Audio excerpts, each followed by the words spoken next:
श्रीमान।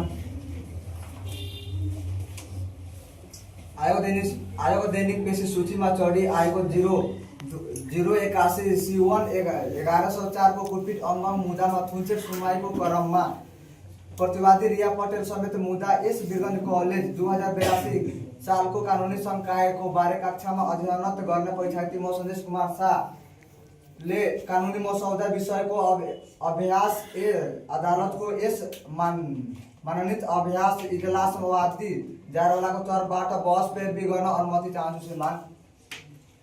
वादी नेपाल सरकारको तर्फबाट बहस गर्नुभएको जिल्ला न्यायाधीश साहिल कुमार गुप्ता र स्नेहा चौधरीको बहसलाई नदोहोरिकन थप बहस गर्न पेरबी अनुमति चाहन्छु श्रीमान।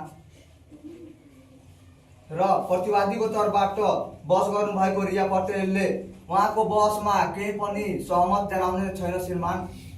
किनभने मिति 2082 पाँचौं महिना 6 गते साँझ अन्दाजी 8:30 बजेको करिबमा कलेजबाट जाहेरवाला रोशन प्रसाद कुर्मी र त्यसको साथी सन्देश कुमार शाहले साथैमा घर जाँदाको क्रममा प्रतिवादी रिया पटेल र उसको नचिनेको साथीले पछाडिबाट 81 ताकिकन प्रहार गर्दा सो रोशन प्रसाद कुर्मीले आफ्नो दाहिने हातबाट सो प्रहार रोक्दाको क्रममा त्यसको दाहिने हातको रेडियस हड्डी भन्ने त्यो भाँचे बेकामा भएको छ श्रीमान। भने त्यहाँ बेकामा भएपछि त्यहाँ भुइँमा खसेपछि त्यहाँको मान्छेले नानी अस्पतालमा लैजानको क्रममा इमर्जेन्सीमा भर्ना गर्दाखेरि त्यसको दाहिने हातको एक्सारा गर्दाको क्रममा त्यसको हात एक्सारामा देखिएको छ कि भाँचिएको छ श्रीमान, जुन प्रमाण पेश गर्न अनुमति चाहन्छु श्रीमान।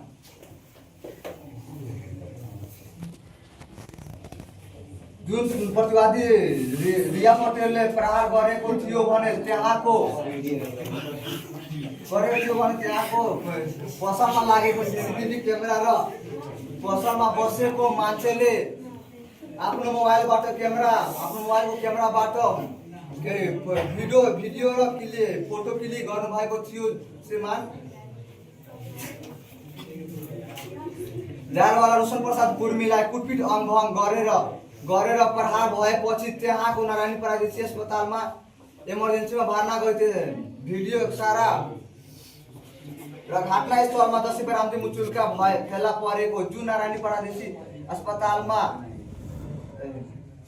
रडमा लागेको रगत जाँच गर्दा त्यसको रगत बी पोजिटिभ आएको छ श्रीमान, जुन डाक्टर अर्चना कुमारीले गर्नुभएको थियो श्रीमान।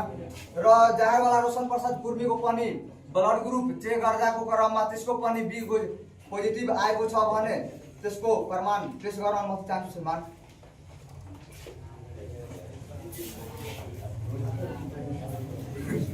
सो जाहेरवाला रोशन प्रसाद कुर्मीको दाहिने हातको अपरेसन गरिकन स्टिलको पत्ता लगाइकन लागेको खर्च 5 लाख जति छ श्रीमान।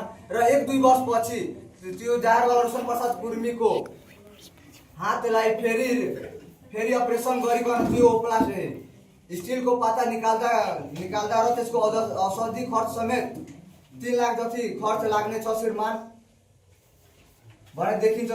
प्रतिवादी रिया पटेलको मोबाइलको लोकेसन पनि त्यही घटना जुन स्थलमा घटेको थियो त्यो नागवा बौद्धमाई स्थलको त्यो बरजको रुखको तिर र त्यसैको पश्चिम साइडमा एउटा होटल छ भनेर त्यस होटलमा प्रतिवादी रिया पटेल र त्यसको नचिनेको साथीले बसेर त्यहाँ नास्ता गर्दाको क्रममा तिनीहरू र प्रतिवादी रिया पटेल र त्यसको नचिनेको साथीले योजना बनाएर त्यसलाई प्रहार गरेको थियो श्रीमान भने यसबाट यकिन हुन्छ कि त्यो अपराधी रहेको छ श्रीमान भने प्रतिवादीको तर्फबाट बहस गर्नुभएको थियो रिया पटेलले, जुन बहस मान्य छैन श्रीमान। किनभने भन्नुभएको थियो कासा कोठाबाट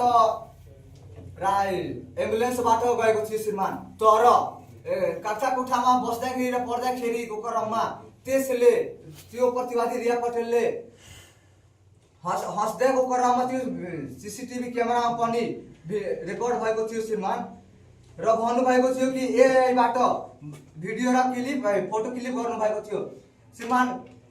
एआईबाट बनाएको भिडियो र रियलमा जुन फोटो खिचेको हुन्छ भने त्यसको टाइम हुन्छ र डेट पनि हुन्छ श्रीमान। ठीक छ, एक अनुमान गर्ने श्रीमान कि एआईबाट बनाएको होला। जति 8 साढे 8 बजे करिबमा घटना घटेको छ त्यस बेलाको मोबाइलबाट सीसीटीभी क्यामेराबाट फोटो छ जुन त्यो 8:30 बजे करिबमा होला न त 9 बजे 8 बजे करिब बिचमा होला र त्यो कलेजबाट बनाएको जुन चिज एआईबाट बनाएको होला भने त्यसको बेग्लै चिज होला। त्यसबाट र प्रतिवादी रिया पटेलले भन्नुभएको थियो कि जायमा रोशन प्रसाद गुर्मीले आफ्नो छिमेकीसँग झाडा गरिकन त्यसको हात भाँचेको चिज मात्र त्यस्तो थिएन। त्यसैले त्यो राम्रो केटा रहेछ तर झाडा एकचोटि पनि आफ्नो छिमेकीमा गरेको छैन श्रीमान।